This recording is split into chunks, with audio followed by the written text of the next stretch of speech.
Funds had been raised by Sabbath school members in California to send a missionary team down to Australia.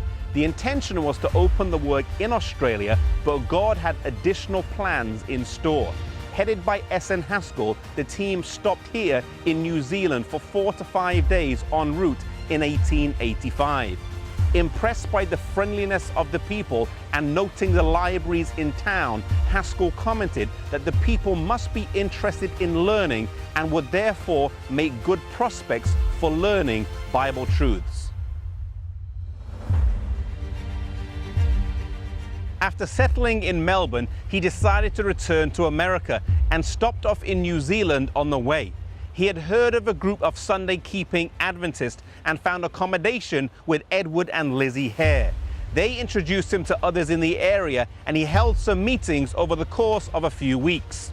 Breaking the evangelistic rule, he presented the Sabbath on the first night and the second coming on the second night. They were convinced and encouraged him to visit the rest of the Hare family who lived north in Cayo.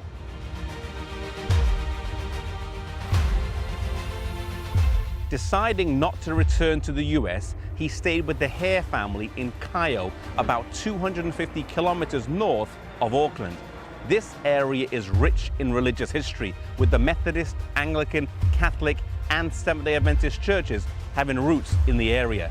Here he met the patriarch of the family, Joseph Hare, an Irish Orangeman, who along with his family lived in a house on the mound behind me. He also met his son Robert, and both of them were preachers. Haskell was invited to speak and spoke for 3 consecutive Sundays, along with evening meetings and also holding Bible studies during the day in the home.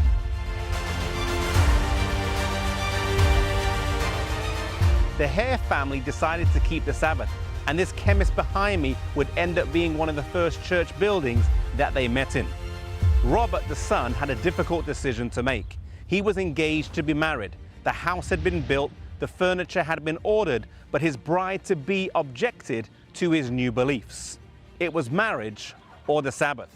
She wouldn't convert and he wouldn't compromise. The marriage was off and he left for America to study for the ministry at Healdsburg College.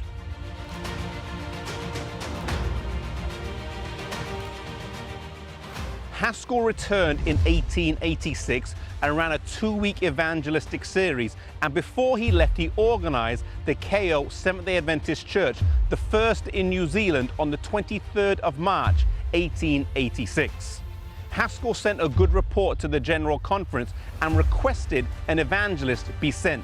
The choice was 28-year-old A.G. Daniels, who would later go on to be the longest-serving General Conference president. A.G. Daniels brought with him a 15-square-meter marquee that was pitched here in this park, along with a pedal organ, and together with his wife, lived in a tent on site.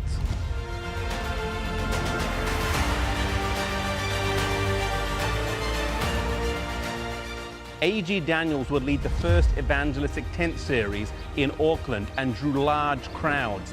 And at the end of 17 weeks of meetings, a Sabbath school with 78 members was started.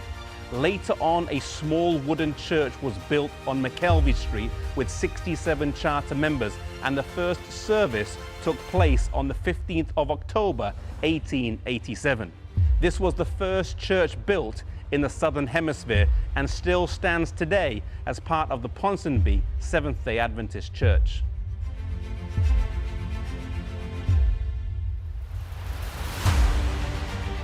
Robert Hare would soon return from the USA with his American bride, Henrietta Johnson, and thrust himself into the work here.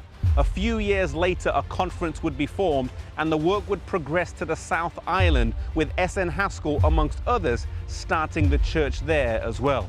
A few years later, the conference would split into 2 in 1915.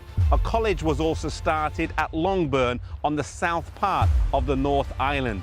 When Ellen White was in the South Pacific, she spent some time here helping to establish the church and spoke at the first New Zealand camp meeting, and also began writing on the life of Christ while she was down here.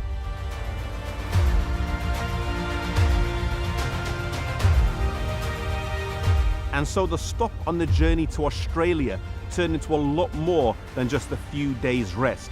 God had bigger plans than just rest and relaxation.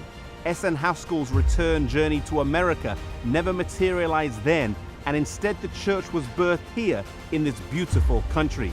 Sometimes we have big plans that we want God to accomplish, and whilst that's good to have, we must always be open to God turning things around and remember, as Isaiah says, that His ways are higher than our ways.